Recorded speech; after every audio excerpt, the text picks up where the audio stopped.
joining us is Chad Kwiatkowski. And Chad, you recently completed the Scientist in Parks program. What is that program? So Scientists in Parks, or SIP as we call it, is a program to get geoscientists and geoscience students out into some of our national parks lands. Some of the beautiful parks we have where geology really is, a main factor behind the beauty and the value of the park.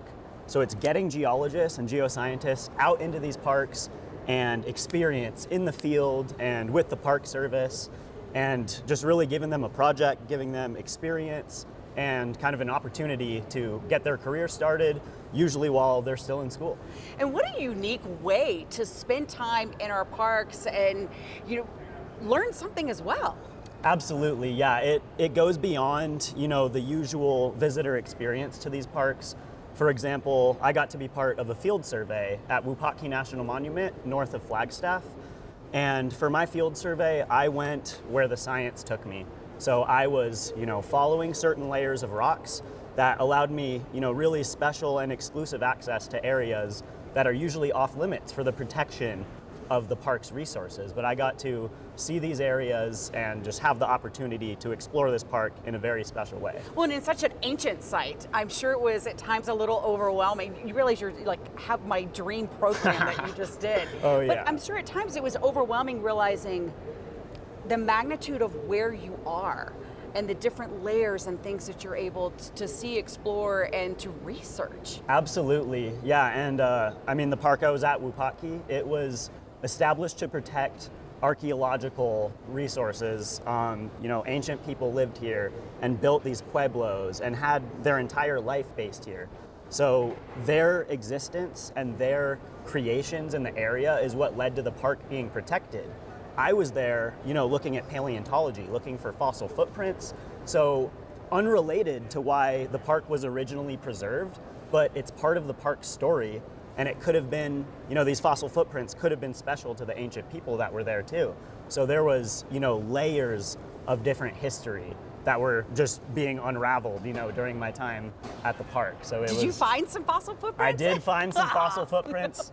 Maybe we can edit in some pictures at some point if I can share those. But yeah, there were some incredible fossil footprint sites of pre-dinosaur reptiles that were walking around on Pangaean floodplains. And some of the details preserved in their footprints include scale impressions and tail drag marks and claw impressions, because they weren't trimming their toenails like we do, and we can see those long claws. So those are just a few of the things we found. We've also found some bones out there, which was unknown before the SIP surveys.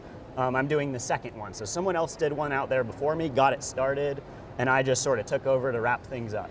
What a unique experience, though, as a student, to be able to go into that SIP program and to do something like that right away, and I would imagine potentially fueled you into your now professional career. Absolutely, yeah. So my time at Wupatki National Monument, I got to really lead a field survey where I was collecting GPS tracks so I knew where I went. I was looking at geologic maps to make sure I was covering the areas where there was, potential to be these fossils based on the rock type. So it was a really great opportunity to sort of have a chance to learn how an extensive field project is carried out. And, the jobs I'm gonna work in the future in my professional career will heavily rely on, the things that I learned during my Scientists in Parks time. And taking it to a brand new job. Absolutely, yep. Well, good luck in Tucson as you start your new job. Thanks for joining us, Chad. Thank you so much.